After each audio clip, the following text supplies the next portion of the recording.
CACC. I'm Claire Schultz. Today I have my co-anchor Carson Fields with me. Carson, how are you doing today? I'm doing just dandy, thanks. Carson, I hear we have a really controversial topic today. Yes, our hot topic today would be the belief that 9/11 was a conspiracy. Ooh. Indeed.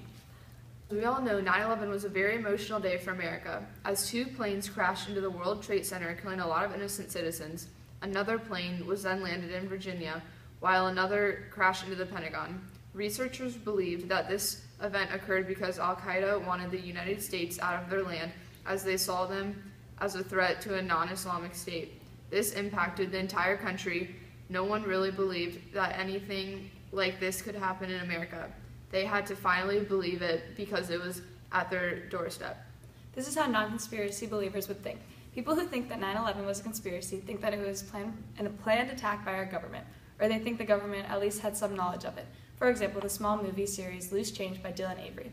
These short films give you facts and details they believe do not add up and lead them to the conclusion that 9/11 was a conspiracy. Let's take it to Eastland, who has an inside interview with Dylan Avery. Eastland, to you. Thank you, Claire and Carson. Today I'm here with Dylan Avery. How are you, Dylan? Oh, I'm great. Beautiful weather we're having. Oh, yes, totally. Now, Dylan, will you list some facts that really make us think about 9/11 and why you think it's very suspicious? Yes, I can. All right, well, first of all, the air defensive system was told to stand down. Wouldn't we want to protect our people if we thought we were in true danger? I mean, that's definitely a certain way to look at things. True. And another fact is that the planes were not the actual cause of the towers collapsing. We always hear about how the plane fuel caught on fire, causing them to explode. But what really made the towers fall were the bombs placed throughout the building. How did they get there? That's definitely brain twisting. I have another fact too. Another odd fact is that they found out the identity of the hijackers because investigators found the passports of them. Could little paper passports survive the huge plane explosion? Little paper? Really? That's insane. I'll leave you with the last fact because there are so many. How could an aluminum plate penetrate a steel building, especially when a hole in the building was smaller than the wingspan of the plane? Wow, that's really interesting. Thank you, Dylan. Eastland, I find that opinion very interesting, don't you, Carson? Certainly makes you think. That's one way to look at things. I'm sure other people have different opinions. Well, we have Eastland at the Mariemont High School interviewing the assistant principal, Trevor Block, and the world history teacher, Cummins. Let's take it back to Eastland. Thank you, Claire, for shooting it over my way. We are sitting with Mr. Block, Vice Principal at Mariemont High School. How are you doing today, Mr. Block? I'm doing great. You don't mind if I ask you a couple questions about 9/11? Go for it. All right. Where were you at when you heard about 9/11? I was in college getting ready for my 9 o'clock class and was watching the news, as was my routine, and it showed up. I wasn't sure if I should still go to class or not. But I did still go to class, and when I got into class, they had the footage going, live footage going of the attack, and we all just sort of sat there watching it for a while.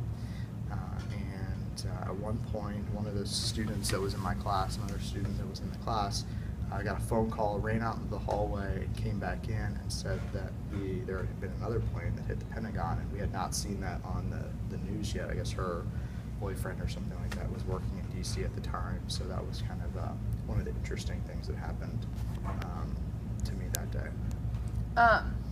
What was your first initial reaction when you heard about the attacks? I really could not believe what was going on. I thought that my first reaction was some movie that had just come out that they were sort of previewing that I had not heard about or anything like that, so I did not think it was real.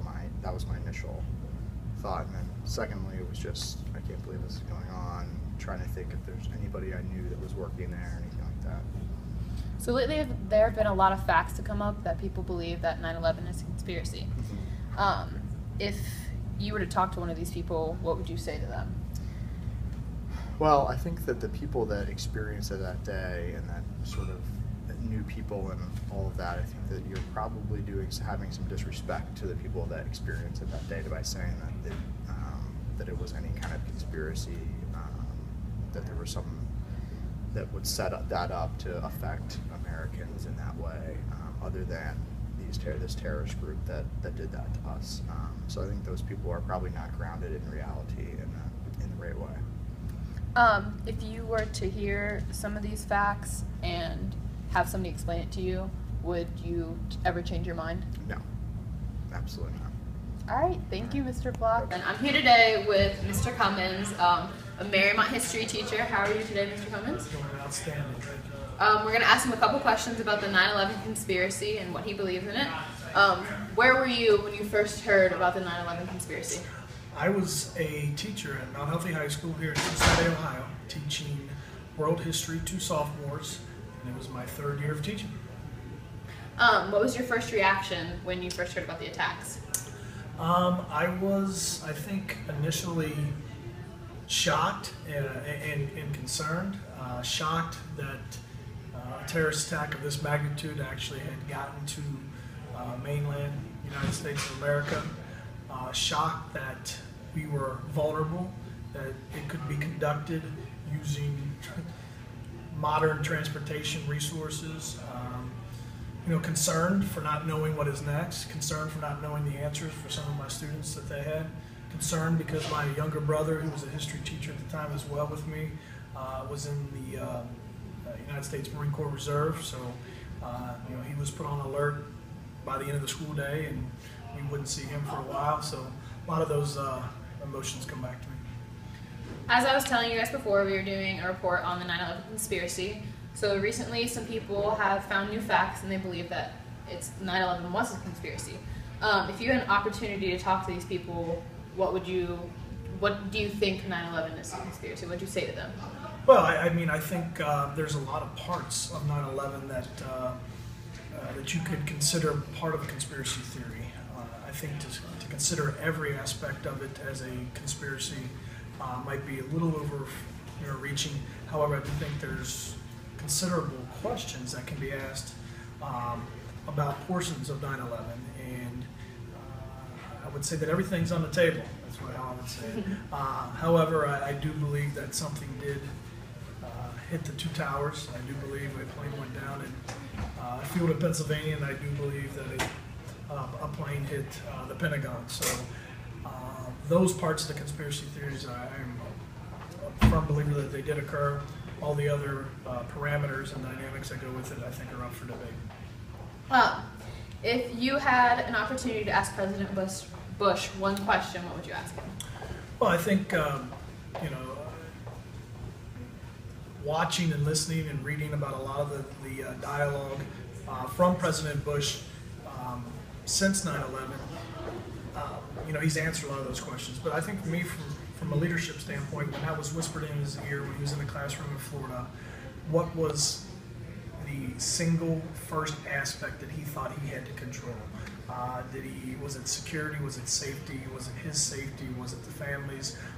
Was it what's next? What did he think as the leader, as the commander-in-chief of our country?